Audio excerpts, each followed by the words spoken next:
Sa isang liblib na baryo sa baybaying timog ng Quezon, nakatira si Mang Pio.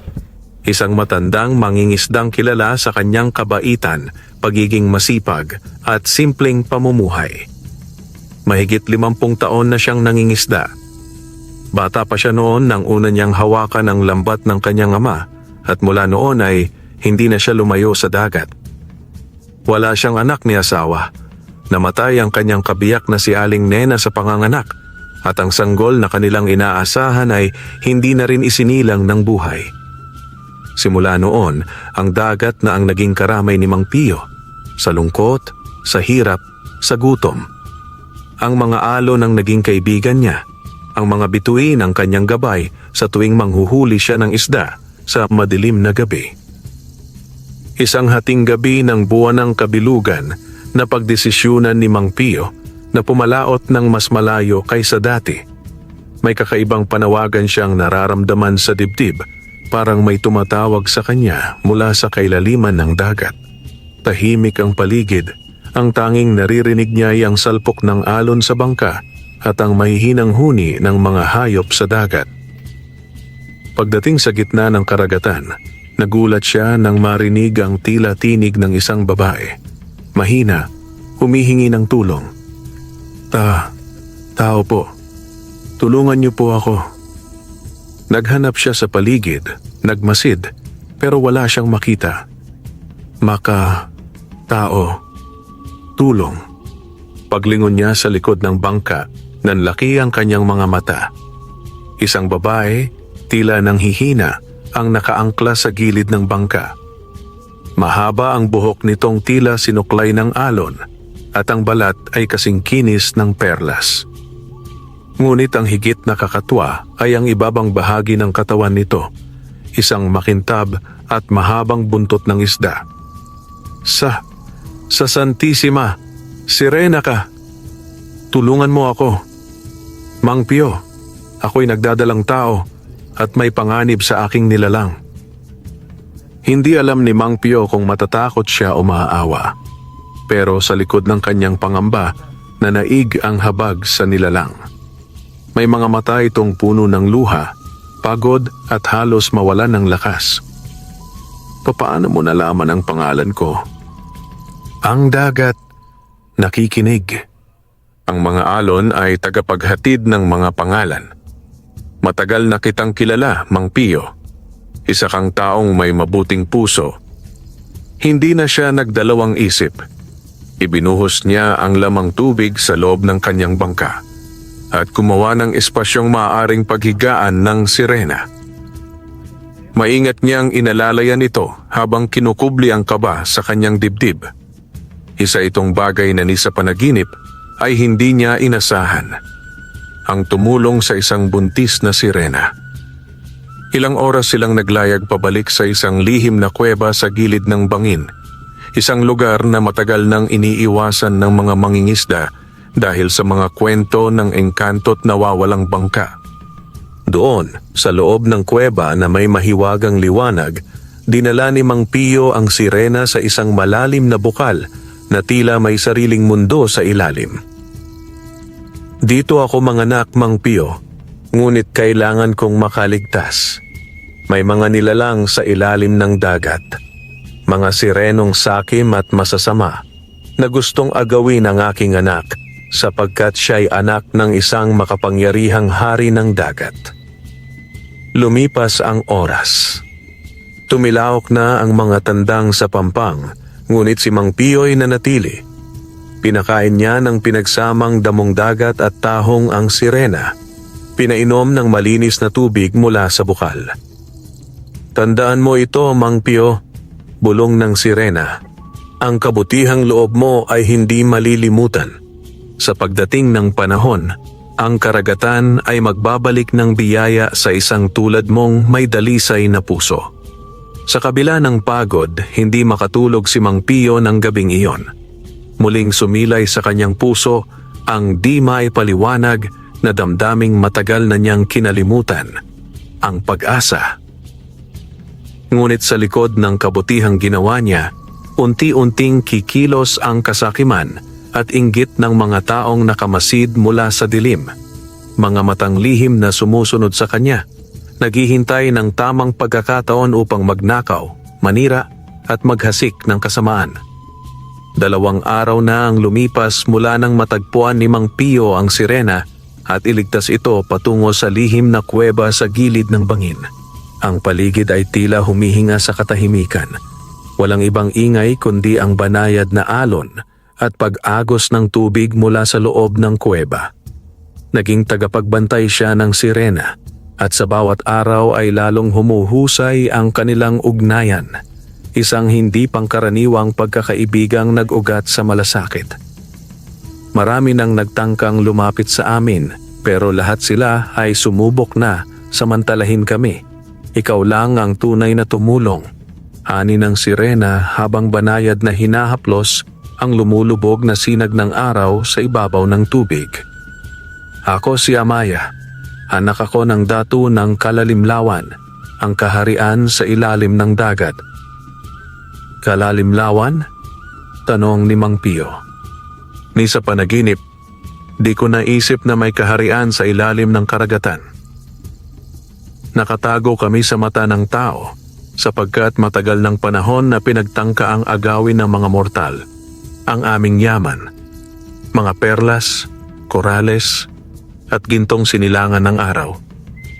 Napatitig si Mang Pio sa mukha ni Amaya. Kahit buntis at nanghihina, taglay pa rin nito ang kakaibang kagandahan. Isang halong misteryo at biyaya ng dagat. Ngunit isang gabi, habang mahimbing na natutulog si Mang Pio sa sulok ng kuweba, ginising siya ng tinig ni Amaya. Hinahabol ang hininga, mukha'y balisa.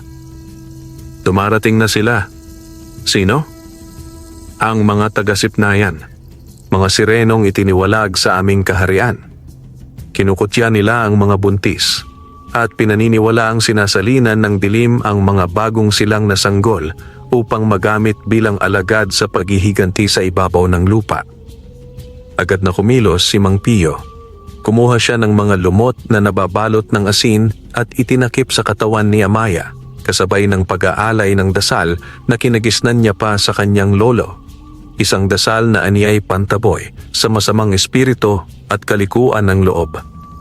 Hindi tayo papayag na kunin nila ang anak mo, Amaya, hindi habang ako'y naririto. At noong hating gabi ng kabilugan ng buwan, sa gitna ng katahimikan ng kuweba at sa ilalim ng bughaw na liwanag na sumisinag mula sa bukal, nagsilang si Amaya ng isang sanggol.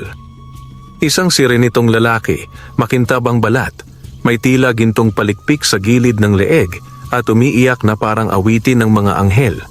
Sa unang iyak ng bata, yumanig ang loob ng kuweba at mula sa ilalim ng tubig ay umangat ang isang bilog na sisidlan ng perlas. May 3 perlas sa loob, isa'y puti, isa'y lila at ang pangatlo'y gintong-ginto na halos sumisilaw sa liwanag. Ito ang gantimpala sa iyo, Mang Pio, bulong ni Amaya habang binibigay ang sisidlan. Ang gintong perlas na iyan ay hindi lamang may halaga. Ito'y may kapangyarihang tumawag ng hangin, magpalalim ng tubig at magtaboy ng panganib. Ang lilang perlas ay taglay ang kaalaman ng dagat at ang puti ay pananggalang sa kasamaan. Hindi makapaniwala si Mang Pio sa kanyang nakikita. Parang panaginip ang lahat, ngunit nasa kanyang palad ang mga perlas. Pipera? Hindi mo kailangan ibigay ito sa akin. Hindi ito kabayaran, sagot ni Amaya. Ito'y pagkilala. Hindi ka humingi, hindi ka nanamantala.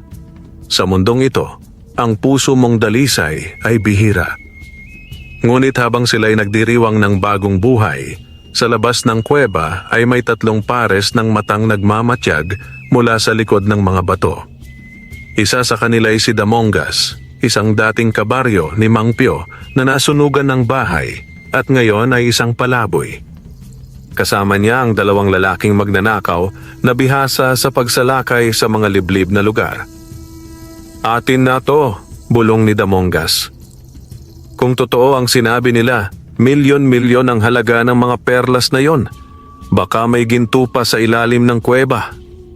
Ang hindi nila alam, Ang pagnanasa nila ay magbubukas ng pinto sa isang sumpa, sapagkat sa bawat perlas na hinahawakan ng may kasakiman, ang dagat ay naghihiganti.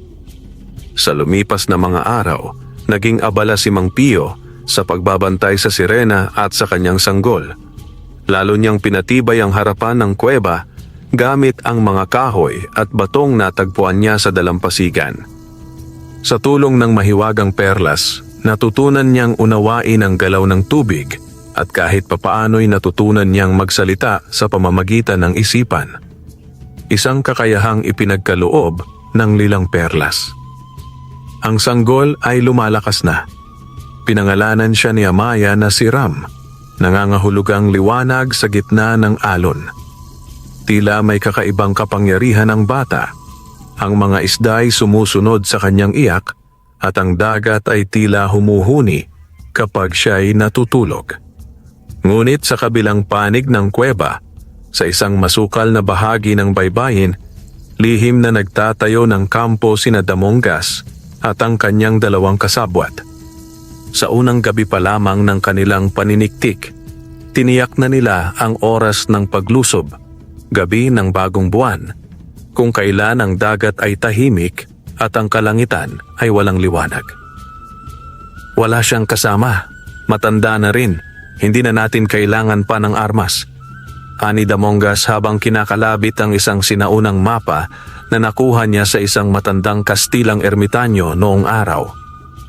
Ang kuweba na yon, ayon sa mga alamat, ay taguan ng mga sirena ng kayamanang hindi kayang sukatin. Paano kung may kulam o sumpa? Tanong ng isa. Baliw lang ang natatakot sa alamat. Ang mahalaga, kapag nakuha natin ang perlas, hindi lang tayo yayaman. Baka mabili pa natin ang kalahati ng bayan. Sa kabilang banda, hindi man batid ni Mang Pio ang binabalak ng mga masasamang loob, unti-unti niyang napapansin ang mga palatandaan. May mga yabag sa buhangin na hindi kanya, may sirang tangkay sa mga punong malapit sa kuweba, at minsan ay nararamdaman niyang parang may nakamasid.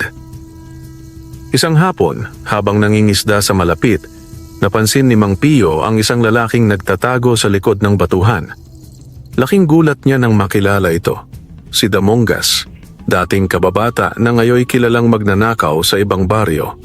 Minsang nanlimos ito sa kanya, ngunit nang hindi napagbigyan ay nagbanta. Kung ako sa iyo, ani Mang Pio noon, maghanap ka ng marangal na hanap buhay. Hindi laging may isdang mahuhuli, pero ang karangalan hindi nawawala. Mula noon, hindi na sila nagkita hanggang ngayon.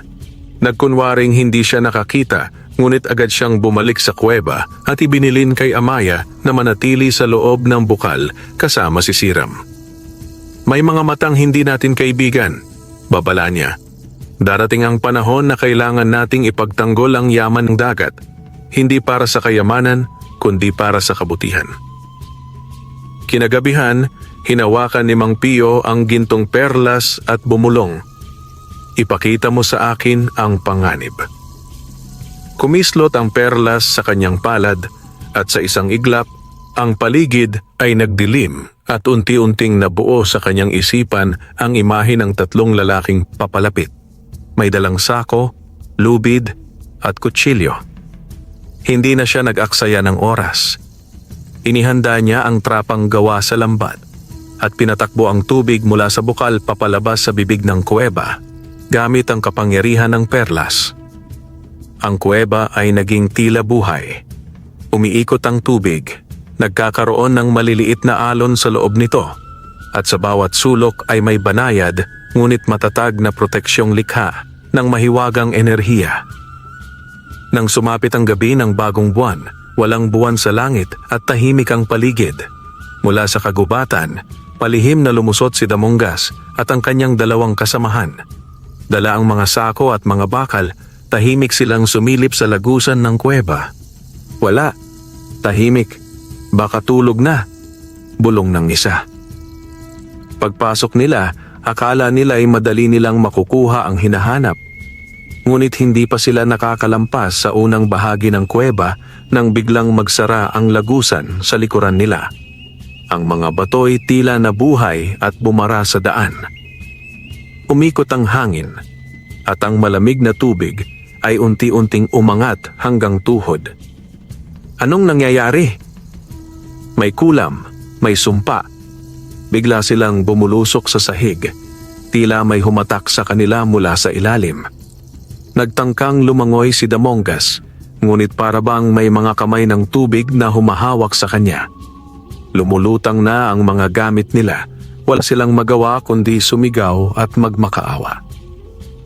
Ngunit sa labas ng kuweba, tahimik lamang si Mang Pio, hawak ang perlas at nagdarasal. Hindi ko nais kayong mapahamak, pero kung kailangan kayong pigilan upang iligtas ang inosente, ipagkakaloob ng dagat ang kanyang puot. Maya-maya pa, tahimik na lumabas ang tubig sa labasan ng kuweba, dala ang mga sako at gamit ng mga lalaki, pero wala na ang mga mismong katawan. Hindi na muling nakita si Damongas at ang kanyang mga kasabwat. Matapos ang gabing iyon, muling bumalik ang katahimikan sa kuweba. Si Amaya at ang kanyang anak na si Siram ay ligtas at si Mang Pio ay nanatiling gising buong gabi. Binabantayan ang paligid habang tanga ng 3 perlas sa isang supot na yari sa lambat. Sa loob ng kanyang dibdib, ramdam niya ang hindi maipaliwanag na bigat. Hindi takot, kundi pag-unawa na nagsisimula na ang pagbabagong hindi na niya mapipigilan. Kinabukasan, habang palubog na ang araw at umaalon-alon ang liwanag sa tubig ng bukal, lumapit si Amaya kay Mang Pio. May hawak siyang maliit na sisidlan na yari sa makapal at makintab na kabibe. Binuksan niya ito at sa loob ay may isang perlas na kasing laki ng itlog ng pugo, kulay ginto at may maliliit na liwanag na umiikot sa loob. Ito ang perlas ng kayamanan, paliwanag ni Amaya. Hindi ito basta perlas. Isang uri ito ng buhay na kabayaran. Sa kamay ng taong may dalisay na hangarin, ang perlas na ito'y magbubukas ng pintuan ng kasaganaan. Hindi agad nakaimik si Mang Pio. Para sa isang gaya niya na nabuhay sa kakarampot na kita sa pangingisda, ang yaman ay palaging katang-isip. Ni hindi siya marunong magbenta ng anumang mahalaga, lalo na't mahiwaga. Ipinagkakaloob ko ito sa iyo, Mang Pio. Hindi para payamanin ang iyong sarili lamang, kundi para sa mga taong tulad mo, yung marunong magbahagi. Alalahanin mo, ang yaman ay isang uri ng pagsubok. Hindi nagtagal, pinayuhan siya ni Amaya na dalhin ang perlas sa bayan at ipakita ito sa isang tiyak na tao. Isang matandang negosyanteng Chino na ang apelyido ay Lao, kilala sa pamilihang bayan sa kabisera. Aniya, si Ginoong Lao ay may matagal ng ugnayan sa mga engkanto at nilalang dagat noong kabataan nito at marunong siyang kumilala ng tunay na perlas ng karagatan. Nag-impake si Mang Pio kinabukasan. Iniwan niya pansamantala si Amaya at Siram sa kuweba, dala ang perlas na binalot sa tela ng kanyang lumang kamisa de Chino. Nilakbay niya ang maalikabok na kalsada patungong bayan, sakay ng lumang jeep na dumadaan 1 beses lang sa 1 linggo. Lulan siya ng kaba at bahagyang pag-aalinlangan. Pagdating sa bayan, napatingin sa kanya ang mga tao. Sino ba naman ang hindi mapapatingin sa isang matandang mangingisdang halos 1 taon nang hindi lumalabas sa baryo, ngayon ay bumababa sa pamilihan na may bitbit na kahon? Sa isang sulok ng lumang gusali sa gilid ng palengke, nakita niya ang pangalan, Lao's Antiques and Rare Gems. Pumasok siya. Mabagal ang hakbang, nanginginig ang kamay. Nakita niya ang isang lalaking matanda, maputi ang buhok, nakasalamin, at may pulang batik sa damit. Nagtitimpla ito ng tsaa. "Magandang araw ho, Gino," bati ni Mang Pio. "Magandang araw din, Lolo," sagot ng lalaki. "Ano ho ang may paglilingkod ko sa inyo?" Dahan-dahan, inilabas ni Mang Pio ang balot. Nang bumungad ang gintong perlas, napabitaw ng tasa si Ginoong Lao. Kumislap ang mga mata nito. Hindi dahil sa kasakiman kundi sa pagkilala. Hari ng tubig, bulong ng matanda. Ilang dekada na ang lumipas mula nang huli kong makita ang ganitong uri ng perlas. Isa itong kayamanang hindi dapat napupunta sa kamay ng mga ganid. Hindi ko ito ibebenta kung mapapahamak ang iba. Hindi ko rin alam kung magkano ito. Basta ang alam ko, kailangan ko ng bagong bangka. At nais kong makatulong sa mga kapwa ko mangingisda. Tumango si Ginoong Lao. Hindi mo na kailangang humingi. Ako na ang bahala. Bibigyan kita ng halagang karapat-dapat. Pero may isang kondisyon. Huwag mong hayaang mawala ang dangal mo sa gitna ng yaman. 2 araw ang lumipas. Bumalik si Mang Pio sa baryo. Sakay ng bagong pickup truck. May kasamang bagong lambat, bagong bangka, at pera sa bangko na inilipat kay Kapitana bilang pondo ng kooperatibang mangingisda. Hindi siya nagmayabang. Hindi rin siya nagtago. Ngunit ang chismis, mabilis. Si Mang Pio may truck na. Baka nanalo sa sugal. Hindi, may nakuha raw na ginto sa ilalim ng dagat. Mula sa dulo ng baryo, isang pares ng matang matalas ang nakatingin mula sa bintana ng isang malaking bahay. Si Doña Ursulina, isang kilalang mangkukulam na may mataas na posisyon sa lipunan, ngunit lihim na nagbabayad ng magnanakaw para sa mga ritual na sangkap ng kanyang itim na mahika. Inaagawan ako ng kasikatan, bulong niya habang pinapausukan ng isang palayok ng durog na balat ng ahas dagat. At may amoy ng sirena ang hangin. Hindi ito ordinaryong kayamanan. Isa itong biyayang dapat sa akin mapunta. Sa kabila ng saya sa baryo, isang madilim na enerhiya ang unti-unting bumabalot sa paligid. Ang simoy ng hangin ay tila may halong asupre at lumang dahon. Ang mga bata ay nagkasabay-sabay ng panaginip. Isang matandang babae na may hawak na baston at mata ng ahas bumubulong sa dilim.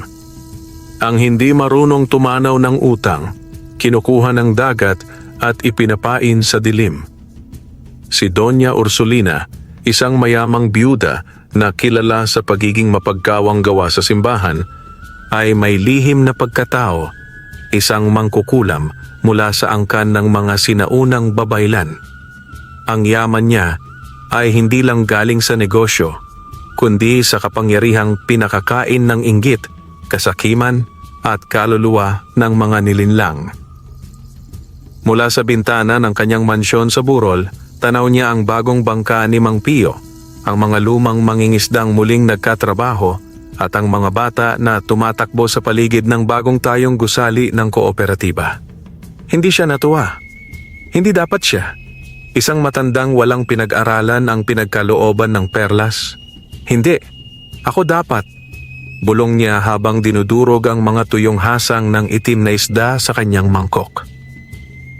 Sa loob ng kanyang silid ng anino, pinakain niya ng dugo ang kanyang itim na ibon.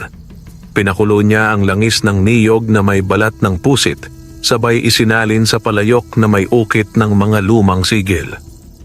At sa isang iglap, lumabas ang itim na usok, gumagapang, sumisingaw, at dumaan sa mga bitak ng bahay ni Mang Pio. Samantala, sa kuweba, nagpaalam si Mang Pio kay Amaya upang ipagpatuloy ang pagpapalawak ng kanilang kooperatiba.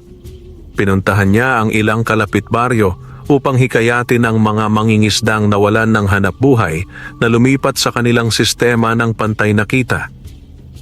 Lalong lumalim ang respeto sa kanya ng mga tao. Ngunit habang lumalawak ang kanyang adhikain, dumadalas naman ang mga kakaibang pangyayari. Minsang umuwi siya sa kanyang maliit na kubo sa tabi ng tabing dagat. Nadatnan niyang sira ang kanyang mga lambat at ang kanyang mga alagang manok ay patay. Namatay na tila sinakal. Ang isang pusa na kanyang inampon ay natagpuang nakatitig sa pader. Hindi gumagalaw, tila nawala sa sarili. May kakaibang hangin dito. Sambit ni Mang Pio habang tinataboy ang mga ibong itim na pabalik-balik sa kanyang bubong tuwing 5:00 ng hapon. Muling humawak si Mang Pio sa lilang perlas, ang nagbibigay ng panaginip at bisyon. Hiniling niyang makita ang ugat ng kasamaan. Sa loob ng kanyang isipan, lumitaw ang anyo ni Doña Ursulina. Nakatayo sa harap ng altar, may hawak na lumang perlas na puti at basag, habang binubulungan ng isang nilalang na may ulo ng kambing at katawan ng babae. "Gising na ang mga anino," bulong ng tinig. "Bawiin mo ang yaman, sirain mo ang nagsimula ng liwanag."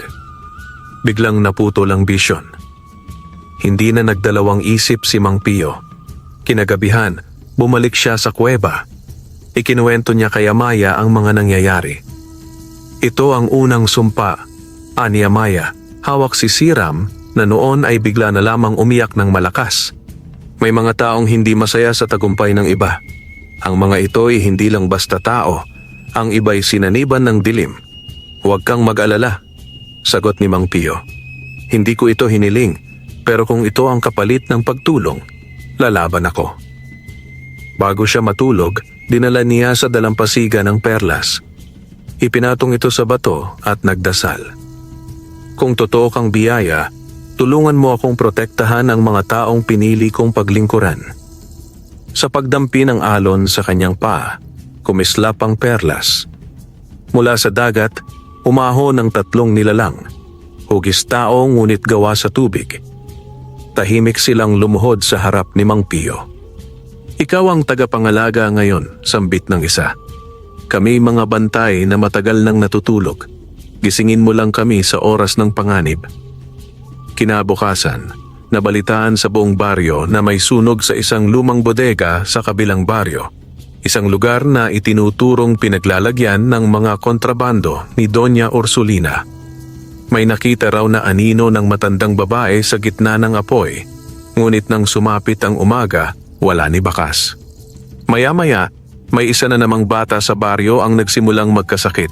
Mataas na lagnat, nangingitim ang mga kuko at binabangungot gabi-gabi. Lahat ng doktor walang masabi. Ngunit si Mang Pio, sa kanyang puso, alam niya, ito na ang unang pagsubok ng tunay na kasamaan. At ito'y hindi basta inggit lamang.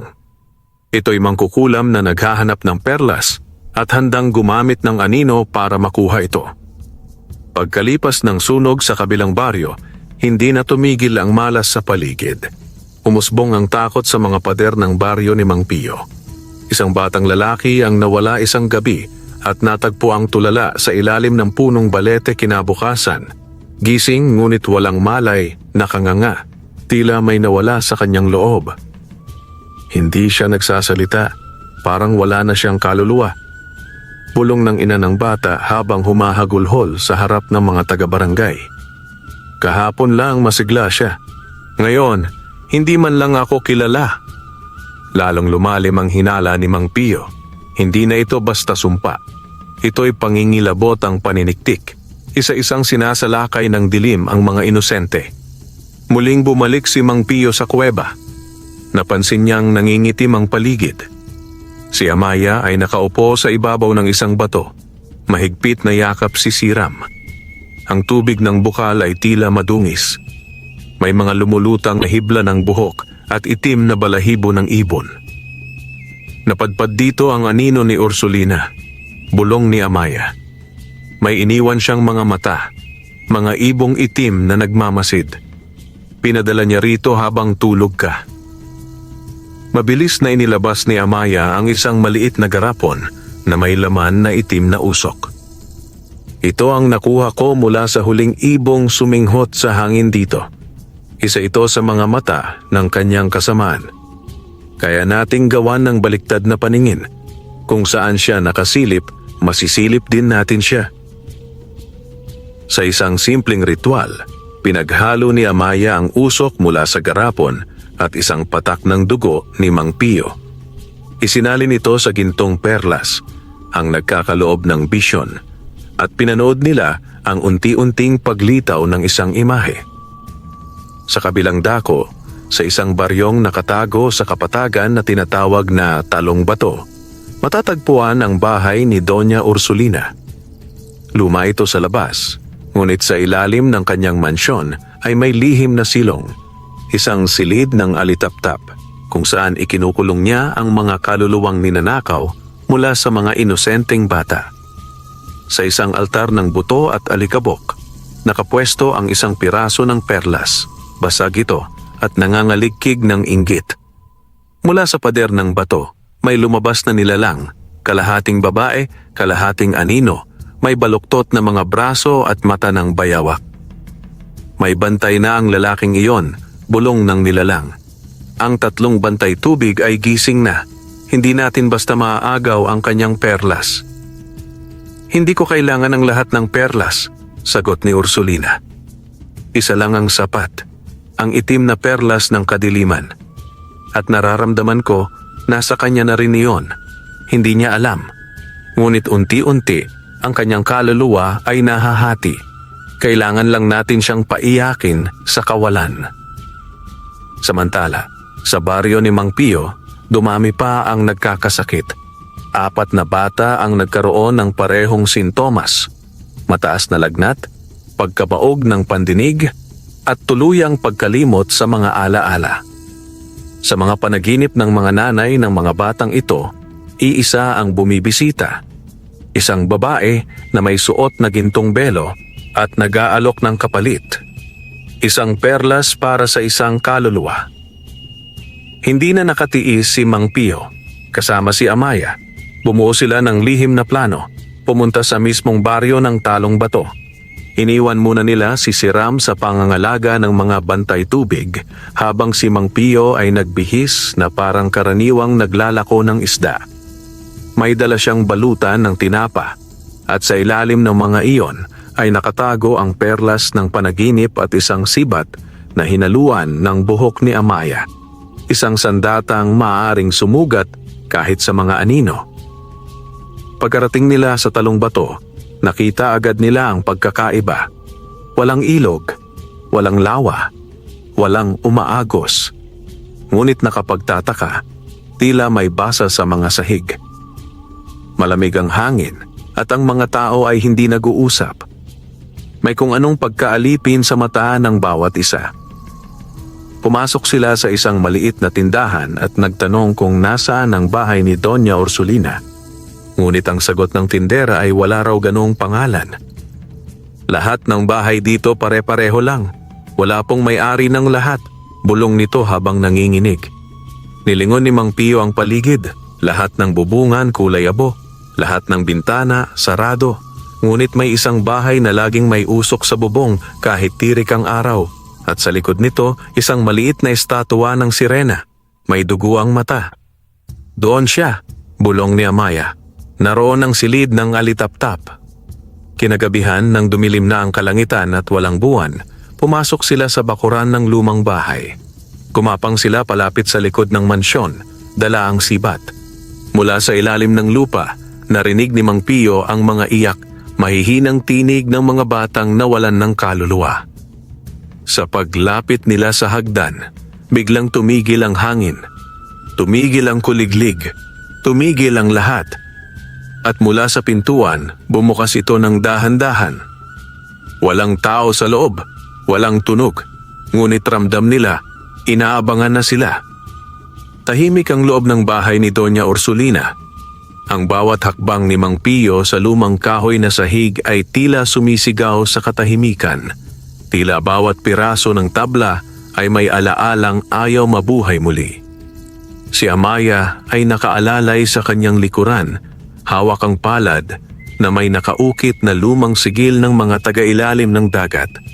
Sa silid sa kanan, may altar na puno ng mga tuyong bulaklak, balahibo ng uwak at basag na mga salamin. Nakapatong ang isang malaki at itim na kandila na hindi nauupos. Sa bawat kisap ng apoy nito, may anyong lumilitaw sa paligid. Mga mukha ng bata, umiiyak, umaabot ng kamay, humihingi ng tulong. Silid ito ng mga kinain ng inggit, bulong ni Amaya. Narito ang kaluluwang ninakaw at ginapos ng takot. Biglang sumara ang pinto sa likuran nila. Wala nang atrasan, sabi ni Mang Pio habang hinigpitan ng kapit sa sibat na pinagpala ng dagat at engkanto. Lumalim ang kanyang hininga. Sa kanyang dibdib, nararamdaman niya ang pintig ng perlas, tila may babala. Lumapit sila sa hagdan pababa ng silong. Sa ilalim ng bahay may kuweba na pinatungan ng semento at kahoy. Doon nila naramdaman ng malamig na hininga ng mga nilalang na hindi dapat gising.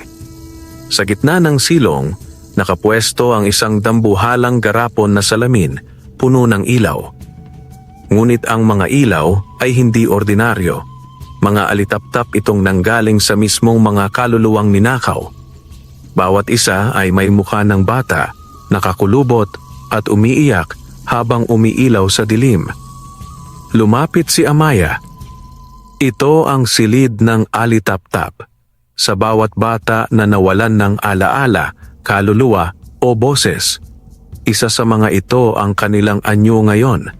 Kinulong, ginawang ilaw ng dilim, ginawang dekorasyon ng kasakiman.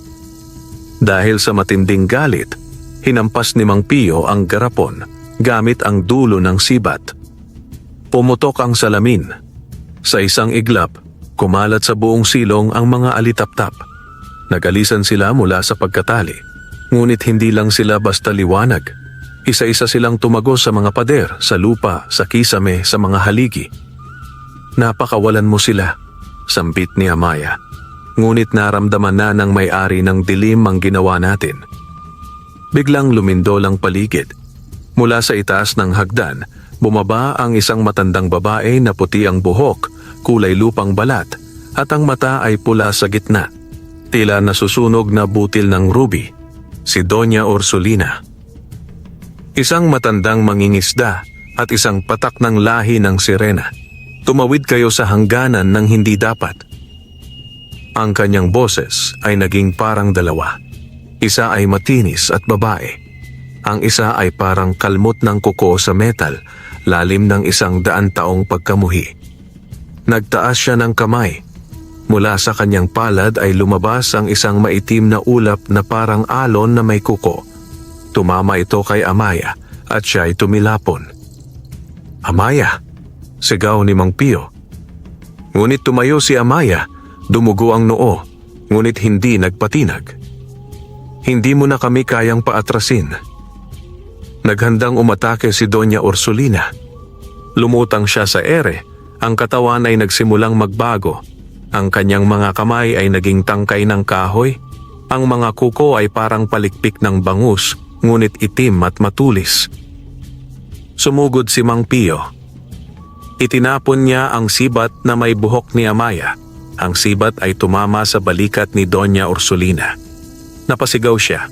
Nagliyab ang sugat. Bumuga siya ng itim na apoy.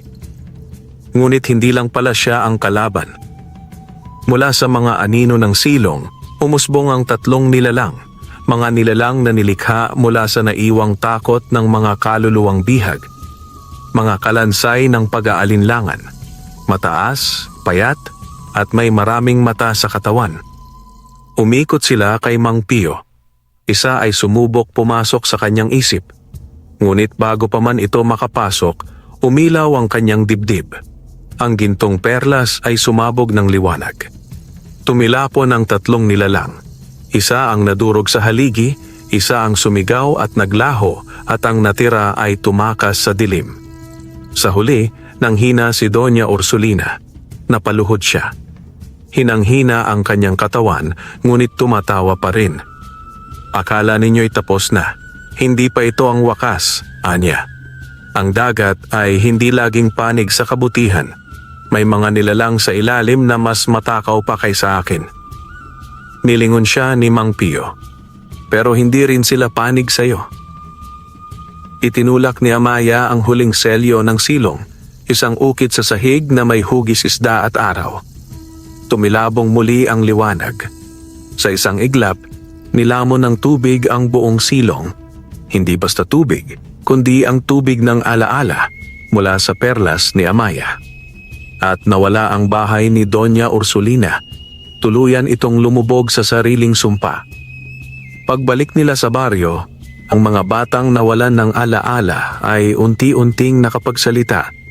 Ang mga alitaptap ay naging sinag ng liwanag sa gabi. Nagpasalamat ang mga ina sa langit, sa dagat at kay Mang Pio. Ngunit habang pinagmamasdan ni Mang Pio ang gintong perlas sa kanyang palad, may pahiwatig itong binibigay.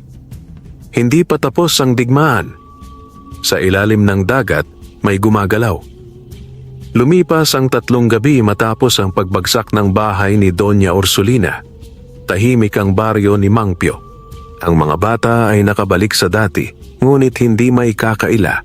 May naiwan na takot sa mga mata ng mga matatanda. Ang simoy ng hangin ay malamig pa rin sa gabi, at ang mga alon ng dagat ay tila may bulong. Isang madaling araw, nagising si Mang Pio sa isang panaginip. Isang dambuhalang ahas, kasing haba ng 3 bangka na may mukha ng tao, ang umuusbong mula sa kailaliman ng dagat. Nakatingin ito sa kanya habang ang buntot nito ay paikot na pumupunit sa lupa. Sa noo ng ahas ay nakabaon ang itim na perlas. Pagdilat niya, basang-basa ang kanyang likod. Hindi sa pawis, kundi sa tubig alat. Wala namang ulan. Tumakbo siya palabas ng kubo at nakita si Amaya na nakaluhod sa buhangin, nakatitig sa karagatan. Ang kanyang buhok ay basa, ang balat ay nangingintab na tila isang isda. May gising na sa ilalim, bulong ni Amaya. Hindi ko inaasahan na magigising siya ng ganito kaaga. Si Aquilana ang tagabantay ng itim na perlas. Sa ilalim ng dagat, sa pinakailalim na kuweba ng karagatan ng kalilimliman, gumalaw ang tubig. Lumabas ang nilalang na matagal nang hindi nakakakita ng liwanag. Siya ay si Aquilana, anak ng sirenang sinumpa, kalahating tao, kalahating ahas. Siya ay tagapag-ingat ng itim na perlas ng kasakiman, perlas na nilikha mula sa pagluha ng isang sirenang nagtaksil sa kanyang lahi. Ang perlas na ito ay may kakayahang lumamon ng liwanag ng tao, hindi lang ng katawan, kundi pati ng kaluluwa. At ngayon, ramdam ni Aquilana na ang kanyang kapangyarihan ay muling magagamit. May gumising sa kanya. "Ursulina!" Bulong niya habang umiikot sa hangin ang kanyang buntot. "Bigo ka! Pero hindi mo na kailangan pang bumalik. Ako na ang magpapatuloy." Mula sa kanyang katawan ay lumabas ang mga aninong anyo ng alon. Bawat isa ay parang ink o tinta sa tubig, humuhubog ng mga nilalang. Mga bangkay tubig, nabubulok ngunit hindi nalulunod. Pinakawalan niya ito sa mga gilid ng baybayin, sa mga liblib na isla, at sa pinakapusod ng barangay ni Mang Pio. Kinagabihan, habang si Mang Pio ay nag-aayos ng lambat, may isang mangingisda ang dumating, duguan. May umatake sa amin sa dulo ng talahiban. Hindi tao, hindi hayop. Parang nabubulok, pero lumalakad. Pinuntahan nila ang pinangyarihan. Doon nila nakita ang 3 bangkay ng mangingisda na ang mga mata ay wala na at ang mga palad ay tila sinusunog mula sa loob. Ngunit hindi ito ang pinakakakaiba. Isa sa mga patay ay tumayo muli. Lumapit ito sa kanila, bumubuga ng bula mula sa bibig. Tinaga ito ni Mang Pio gamit ang itak, ngunit sa halip na dugo, itim na tubig ang lumabas. "Bangkay tubig," bulong ni Amaya. "Mga nilalang ni Aquilana, hindi sila basta nilalang ng karagatan. Sila'y mga kaluluwang hindi makatawid dahil kinadena ng itim na perlas." "Bakit niya tayo inaabala? Hindi ba't siya ay tagabantay lamang?" tanong ni Mang Pio. "Hindi na siya tagabantay ngayon," sagot ni Amaya. "Sa muling paggising ng perlas, ang mga sinaunang kasunduan ay naputol na. Gusto niyang angkinin ang lahat ng perlas ng karagatan, lalo na ang sayo." Nagdesisyon sina Mang Pio at Amaya na bumaba sa kailaliman ng dagat upang harapin si Aquilana bago pa ito makapagdala ng mas matinding salot. Kasama nila ang 3 bantay tubig, mga nilalang na espiritu ng dagat na pinarangalan bilang tagapangalaga ng balanse.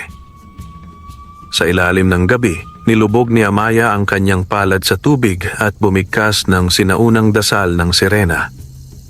Bukas ang daan, ngunit mapanganib, babala ng mga alon. Sa paglalakbay nila pababa sa ilalim ng dagat, tumambad sa kanila ang kuweba ng mga ginintuang labi. Isang lugar na pinaglibingan ng mga sirenang pinatay noong panahon ng digmaan ng mga lawa. Dito nila naramdaman ang panginginig ng hangin sa ilalim ng tubig at ang paningin ni Mang Pio ay nagsimulang makakita ng mga alaala. Mga nilalang na sumasayaw sa gilid ng kanyang paningin, boses ng matandang lalaking tinig. Tumatawag sa kanyang pangalan sa ilalim ng tubig. Pio! At doon niya unang nakita si Aquilana. Isang dambuhalang ahas na may mukha ng babae. Mata ay dilaw na may itim sa gitna.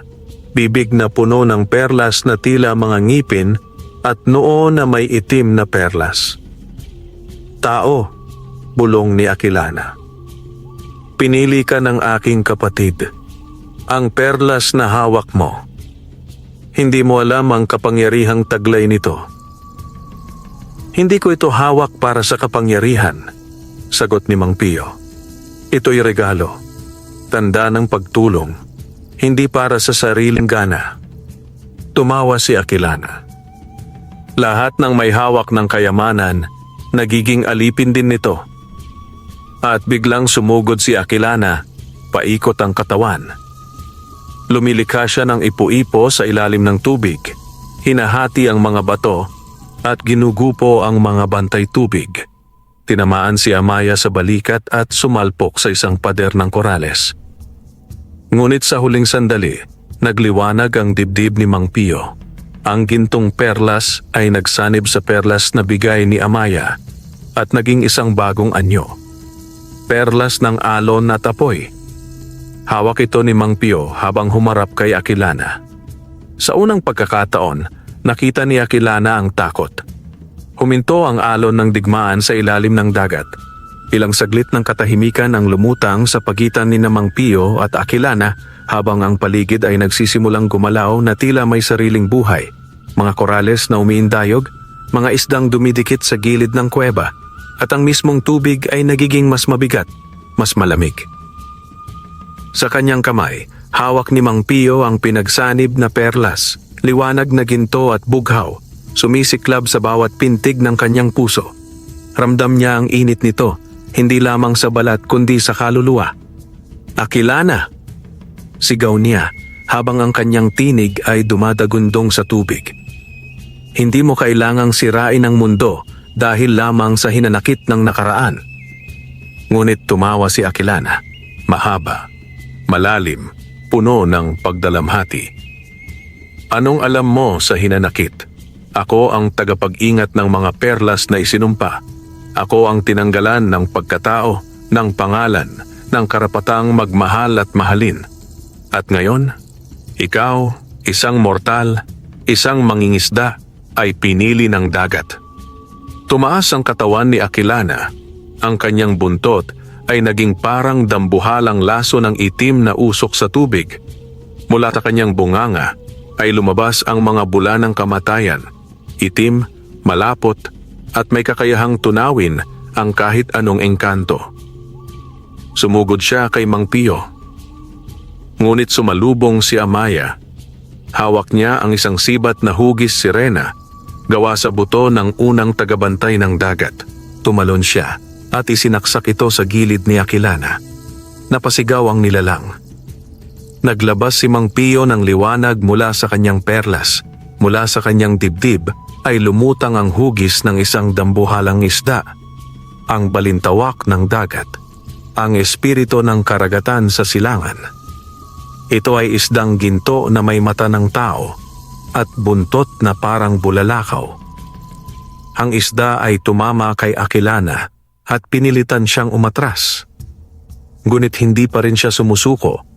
Mula sa kanyang katawan ay lumabas ang libu-libong bangkay tubig, gumagapang sa mga pader ng kuweba, umaakyat at lumulutang. Tumakbo si Mang Pio sa gitna ng kuweba, habang si Amaya ay ginagabayan ng mga bantay tubig upang buuin ang sinaunang selyo ng pagbabalik ng diwa, isang dasal na kayang bumuhay o bumura ng kaluluwa. Habang nakikipaglaban si Mang Pio, naalala niya ang kanyang ama. isang matandang mangingisda rin na namatay sa dagat na sinabing ang dagat ay hindi dapat pag-aariin ni numan. Ngayon ay nauunawaan na niya ang kahulugan. Hindi ito tungkol sa yaman. Bulong niya habang inaapakan ang likod ng isa sa mga bangkay at sinusuntok si Aquilana gamit ang perlas na nasa palad, kundi sa kung paano mo ginagampanan ang regalo. Sumambulat ang liwanag. Ang kuweba ay nayanig. Ang mga bangkay ay bumagsak na parang hinipan ng bagyo. Si Aquilana ay napaatras at ang kanyang mga mata ay unti-unting bumalik sa dating anyo. Bilog, malinaw, puno ng luha. Si Amaya, ngayon ay nakatayo na, ay tumutok ng dasal mula sa lumang wika ng mga sirena. Sa ngalan ng tubig, sa ngalan ng puso ng dagat, ibalik ang alaala, ibalik ang pagkatao. Sa huling sandali, nakita ni Mang Pio ang muka ni Aquilana, hindi bilang halimaw, kundi isang dalagang sirena, nakapikit, pagod at sugatan ng panahon. Patawad, bulong nito. At sa huling hininga ng kanyang anyo, siya ay naging bula at ang itim na perlas ay nahulog sa lupa. Tahimik ang paligid. Ang kuweba ay naglaho at sila'y dinala ng alon pabalik sa ibabaw ng tubig. Sa pagbuka ng langit, lumabas ang araw. Ang liwanag ay tumama sa balat ni Mang Pio at sa kanyang palad ay naiwan ang perlas na ginintuang may ugat ng bughaw, ang simbolo ng pagkakaisa ng tao at ng dagat. Pag-ahon nila, sinalubong sila ng mga mangingisdang muling nanumbalik sa normal at mga bata na ngayon ay may ngiti, hindi takot. Ang baryo ay nabuhay muli. Ngunit sa ilalim ng lumang punong mangga, may isang aninong nagmamasid. Isang lalaking may suot na barong, may dalang baston na may ukit ng ahas. Siya ay isang mayamang mangkukulam, naroroon sa simula at ngayon ay naiinggit sa lahat ng nakuha ni Mang Pio. Yaman mula sa sirena? Bulong niya. Kung hindi ko makuha sa dagat, kukunin ko sa lupa. Muling nabalot ng dilim ang baryo nang magpakita si Don Armando, ang mayamang mangkukulam na matagal nang inggit sa yaman ni Mang Pio. Sa kanyang kamay, may hawak siyang isang lumang baston na may ukit na ahas, na siyang pinagmumulan ng kanyang kapangyarihan. Isipin mo, Mang Pio, panimula ni Don Armando, isang perlas mula sa dagat na nagpayaman sa iyo. Ngayon, kukunin ko ito para sa aking sarili. Hindi mo dapat inangkin ang biyayang iyon. Hindi natakot si Mang Pio. Sa halip, hinarap niya si Don Armando ng buong tapang. Ang yaman na ito ay hindi para sa iisang tao. Ito ay biyaya ng dagat, ng kalikasan, at ng mga taong naniniwala sa kabutihan.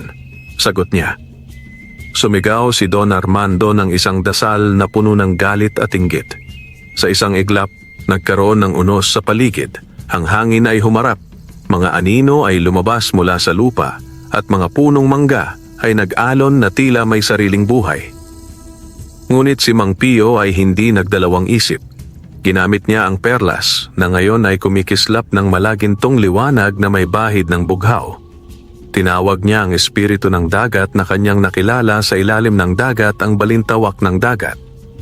Isang dambuhalang isdang ginto na may mga mata ng tao ang lumitaw, nilipol ang mga aninong dala ni Don Armando. Ang mga puwersa ng kalikasan ay nagsama-sama, pinigil ang lakas ng mangkukulam. Hindi mo kayang sirain ang biyayang ito, wika ni Mang Pio, habang ang liwanag mula sa perlas ay yumakap sa kanyang buong katawan. Pinoprotektahan siya mula sa masasamang kapangyarihan. Nang makita ni Don Armando na nawawala ang kanyang kapangyarihan, humalik siya sa lupa, nagmamakaawa. Patawarin mo ako, Mang Pio. Naiinggit ako sa iyo, sa iyong katapangan, at sa biyayang natanggap mo. Tumango si Mang Pio, at sa kabutihang loob, tinanggap niya ang paghingi ng tawad. Ngunit ipinaalala niya, ang tunay na yaman ay hindi nasusukat sa pera o kapangyarihan, kundi sa puso ng isang tao. Pagkatapos ng labanan, nanumbalik ang katahimikan sa baryo. Naging mas matatag si Mang Pio, hindi lamang bilang mangingisda, kundi bilang tagapangalaga ng yaman ng dagat at mga tao. Si Amaya ay nanatili sa kanyang tabi at sila'y nagplano ng mas maayos na buhay para sa kanilang mga kababaryo, pinoprotektahan ang dagat at ang mga nilalang nito. Ang perlas na mula sa sirena ay naging simbolo ng pag-asa, pagkakaisa at katapangan. At si Mang Pio, ang mangingisdang tumulong sa buntis na sirena, ay naging alamat sa kanilang lugar, isang patunay na sa likod ng bawat biyaya, may kwento ng sakripisyo, tapang at tunay na pagmamahal, wakas.